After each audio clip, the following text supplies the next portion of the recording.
আসসালামু আলাইকুম দর্শক, তথ্য রহস্যের নতুন একটি ভিডিওতে আপনাকে স্বাগতম। আর এই ভিডিওতে আমরা জানবো মাওলা আলী আলাইহিসসালামের 10টি বাণী।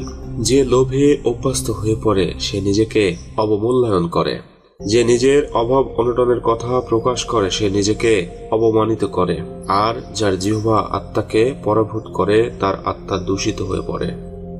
আমরা মাঝখানে বালিশের মতো, যে পিছনে পড়ে আছে তাকে এটা পেতে হলে এগিয়ে আসতে হবে, এবং যে অতিক্রম করে গেছে তাকে এর কাছে ফিরে আসতে হবে। আহলাল বাইতকে যারা ভালোবাসে তাদেরকে অনেক দুঃখ, দুর্দশা, লাঞ্ছনা, বঞ্চনা, উৎপীড়ন, যন্ত্রণা পোহাবার জন্য প্রস্তুত থাকতে হবে। এমন অনেক লোক সিয়াম পালন করে যাদের সিয়াম উপোস থাকা ও তৃষ্ণার্ত হওয়া বই কিছু নয়, এবং এমন অনেক সালাতি আছে যাদের সালাত, জাগরণ ও কষ্ট করা বই কিছু নয়। তাদের ইবাদত অপেক্ষায় আল্লাহর তত্ত্বজ্ঞানীদের খাওয়া, পান করা ও ঘুম অনেক বেশি ভালো। প্রত্যেক পাত্রেরই ধারণ ক্ষমতা কমে আসে যতই তাতে কোনো কিছু রাখা হয়, কিন্তু জ্ঞান হলো এর বিপরীত, যার ধারণ ক্ষমতা ক্রমেই বেড়ে যায়। ঈর্ষা না থাকলে শারীরিক সুস্থতা অর্জিত হয়।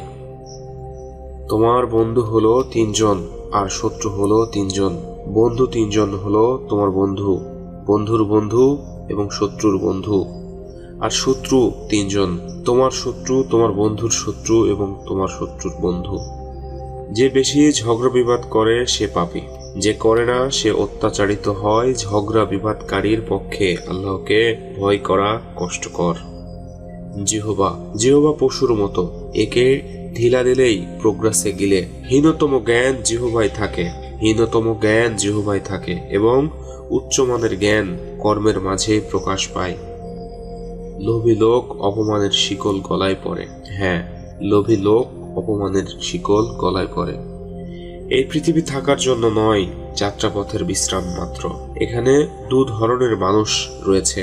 এক হলো যারা কামনা বাসনার দাস হয়ে ধ্বংসপ্রাপ্ত হয়েছে, আর হলো যারা কামনা বাসনাকে নিয়ন্ত্রণ করে মুক্তিপ্রাপ্ত হয়েছে। দর্শক, আশা করি হযরত আলী আলাইহিসসালামের এই বাণীগুলো আপনাদের বাস্তবিক জীবনে কাজে আসবে।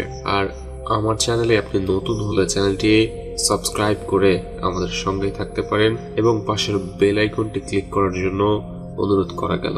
আশা করি পূর্বের ভিডিওগুলো দেখে আসতে পারেন, অনেক ভালো লাগবে। যেখানে থাকুন ভালো থাকুন, সুস্থ থাকুন। আল্লাহ হাফেজ।